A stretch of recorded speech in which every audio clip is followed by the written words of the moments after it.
37번을 맞았다고 했던 것 같은데?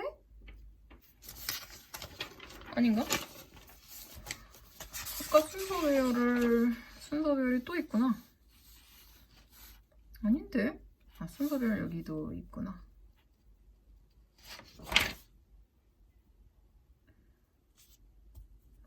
맞았다고 했던 것 같은데 기분 탓인가요? 네, 그런 것 같아요.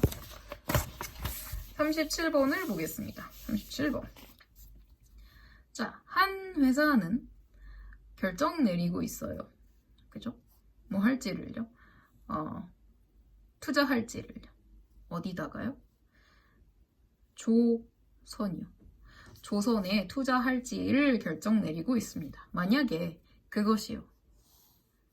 회사가 생산할 수 있다면 sufficiently large scale, 충분히 커다란 규모에서 생산을 할 수 있다면 그것은 회사는요 알고 있어요. 그 모험입니다. 모험이 profitable, 수익을 낼 수 있다는 것을 알고 있습니다. 자, 회사가요 조선에 투자를 할지 말지 결정하는 과정에 대해서 얘기를 할 것 같습니다. 근데 충분히 큰 규모로 할 수 있으면 돈을 번다는 건 알게 된대요. 그 다음 내용이 그 규모가 충분히 큰지 아닌지 뭐 이런 거, 돈을 벌지 못 벌지 이거에 대한 과정에 대해서 얘기를 해주겠죠. 지금 결정의 과정이니까. 그러면 A를 볼게요. 자, 좋은 결과라는 것은 있어요. 좋은 결과가 있어요. 아니, 얘가 동사예요. 얘가 주어. 자, 그 좋은 결과는 어떤 결과냐면 거기서는 자, 두 유형의 투자가 만들어지고 그리고 그 배 만드는 곳, shipyard와 그 steel makers, 그죠? steel maker가 결국 어떻게 되냐 하면요, 돈을 벌게 되고요, 행복하게 끝납니다. 좋은 결론에서는요.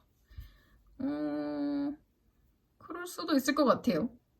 근데 보세요. 자, both 둘 다가 나왔다는 건 shipyard에 대한 얘기도 나왔어요. 근데 조선에 대한 얘기니까 shipyard에 대한 얘기는 이미 이전에 나왔으니까 둘 다에 넣을 수 있다고 치는데, 자, steel maker가 아직 그런 거에 대한 얘기를 한 적이 없죠. 특히 결정 내리는 거에 대한 얘기를 해야 되거든요. 그래서 조금 더 너무 구체적으로 갔단 말이에요. 이 중간에 뭐가 빠졌었음을 우리가 느낄 수가 있어요. 이 결정을 어떻게 접근하는지 조금 더 문제에 가깝게 돼야 돼요. 그럼 이걸 볼게요. 가정하세요.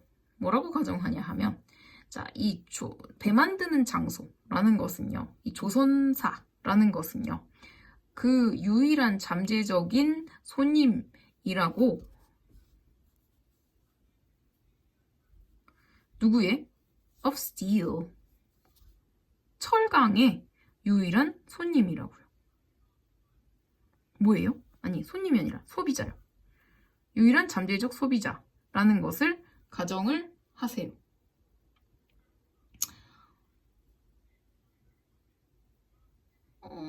가정하는 건 좋은데 스틸이 왜 나왔을까요? 자, 여기서 스틸하고 연결고리가 없어요.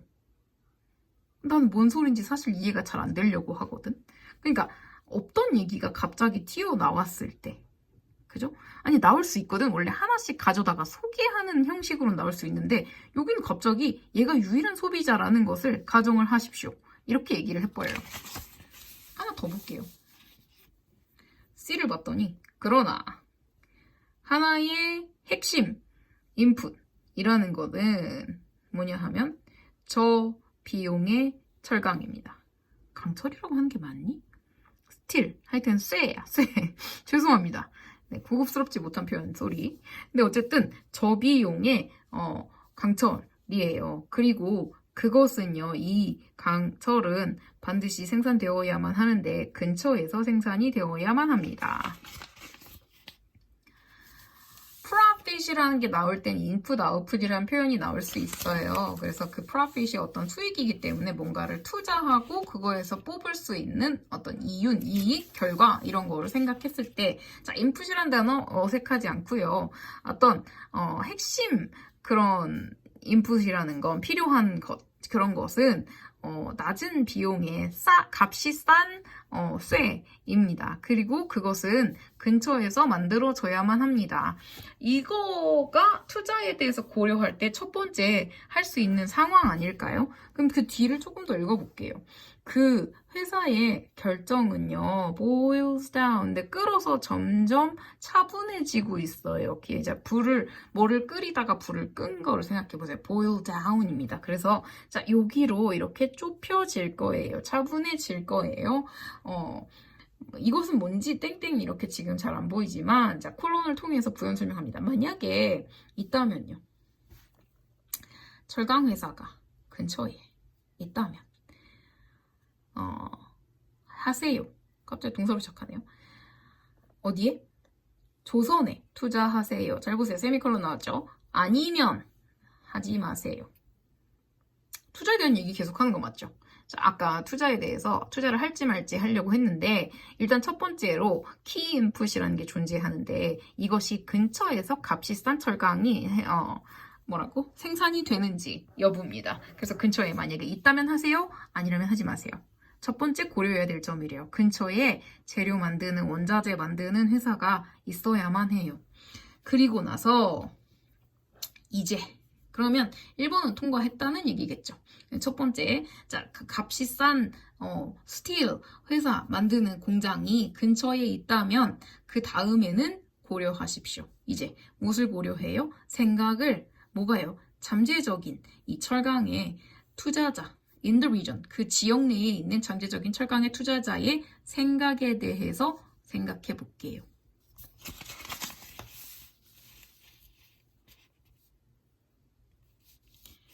철강에서 보세요. 이 잠재적인 그 옆에 철강 만드는 회사가 있었어요. 그 회사를 만든 투자자의 입장을 생각해 보기로 했거든요. 그러면 여기서 갑자기 뭐가 나와야 될까요? 자, 보세요.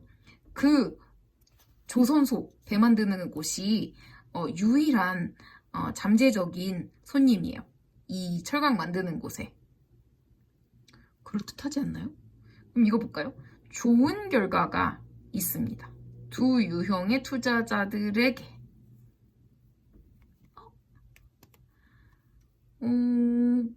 지금 이 두 번째 이 투자자에 대해서 생각해 볼게요 라고 했다는 건 이 steel investor에 대해서 얘기할 건데 갑자기 두 투자자 둘 다에 대한 결론이 나와요? 내가 생각하기엔 얘가 더 가까운 것 같아요. 그래서 얘를 더 읽어보면 명확해질 겁니다. 이 철강의 생산자라는 것은요, 깨달을 거예요. 생산자들이요, 돈을 벌 거라는 것을 깨닫습니다. 자, 얘의 입장이 돼서 생각해보는 거 맞죠? 인베스터의 입장에서. 걔는 돈을 벌 거예요. 만약에 조선소가 있다면, 그들의 철강을 사줄 조선소가 있다면, 그러나 달리는 없다면, 뭐라고요? 내 쇠를 사줄 고객이 있다면 돈을 벌 건데 아니면 못 벌 거예요. 그지? 이제 우리는 가지고 있어요. 두 가지의 가능한 결과를요. 그래서 경제학자들이 부르는 것입니다. 것이에요. 뭐라고 부르냐면 multiple 복수의 equilibrium. 균형. 균등? 균형이라고. 복수의 균형이라고 경제학자들이 부르는 것이 이제 만들어졌습니다. 그것이 두 가지 가능한 결론이에요. 그리고 나면 이제 가서 아까 두 가지 가능한 결론 보세요. 있어요. good outcome이 있어요. 잘 보세요. 그리고 그 good outcome은 어떤 상황이냐 하면 두 유형의 투자자 모두가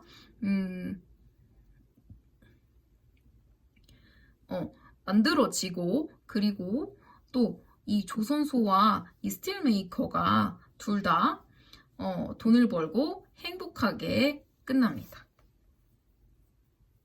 무슨 소리예요? 투자자가 있어요. 투자자는 이 조선소에도 투자를 하고요. 이 투자자는요, 스틸 메이커에도 투자하는 두 유형의 투자자가 있었죠. 근데 둘 다 돈 벌었어요. 그리고 얘네들은 투자받아서 만들어서 팔았잖아요. 둘 다 돈 벌었어요. 그죠? 그러니까 2명의 투자자, 2명의 생산자 둘 다 돈을 벌었어요. 그래서 행복해요. 뭐예요? 균형이 달성되었습니다. 그런데 있어요. 배드 아웃컴도요. 나쁜 결과도 있어요. 근데 그 결과에서는 어떤 일이 일어나냐면요.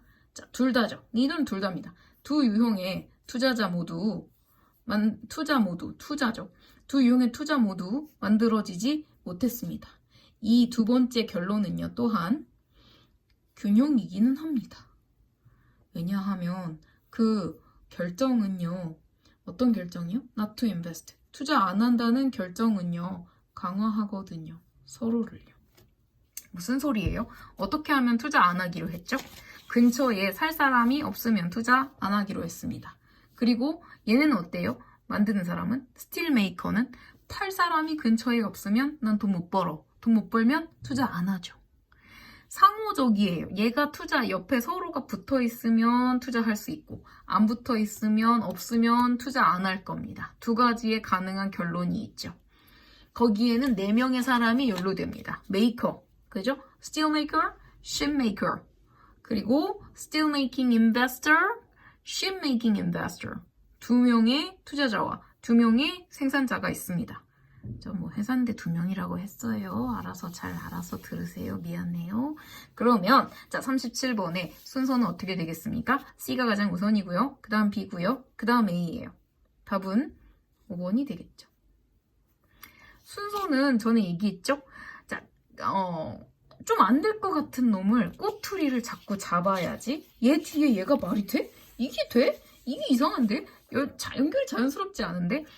만약에 학생들은 이 한 문장을 읽고 그렇게 생각하기가 어렵다고 생각이 되면 다 읽으시는데 정확한 해석이 됐으면요. 나의 해석을 이제 더 이상 의심하지 마세요. 특히 여기 같은 경우에 보면 어려운 단어가 없습니다. 어려운 단어 없죠? 고3인데 이 단어가 어려워 이런 사람 없을 거예요.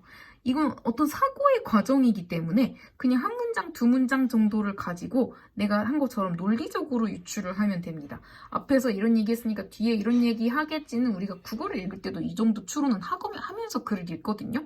그래서 일단 첫 번째 준 글에서부터 모든 문제는 순서 배열 문제는 딱 그래요. 그리고 잘 생각을 해보시면요. 사실은요. 어떠냐면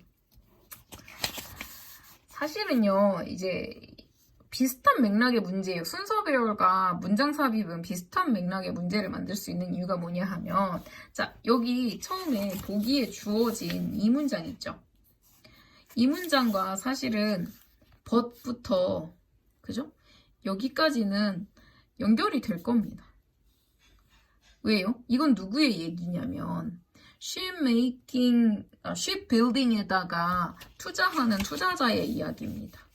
그러고 나서 얘가 전환합니다. 뭐라고 하면 이제는 자, 이 사람을 생각해보자 라고 사실은 전환했어요. 여기서 문단이 변화가 일어났어야 돼요. 그냥 자연스럽게 물 흐르듯이 좋아 이렇게 읽는 건 감상이라고 했죠? 자, 사고를 하면서 읽어야 돼요. 글을 썼을 때 앞에서 A에 대한 얘기가 끝나고 사실은 여기서부터는 B에 대한 얘기가 시작됩니다. 그러면 여기 이 B에 대한 얘기를 그 뒤에 마저 하겠구나. B는 곧 그 still investor죠.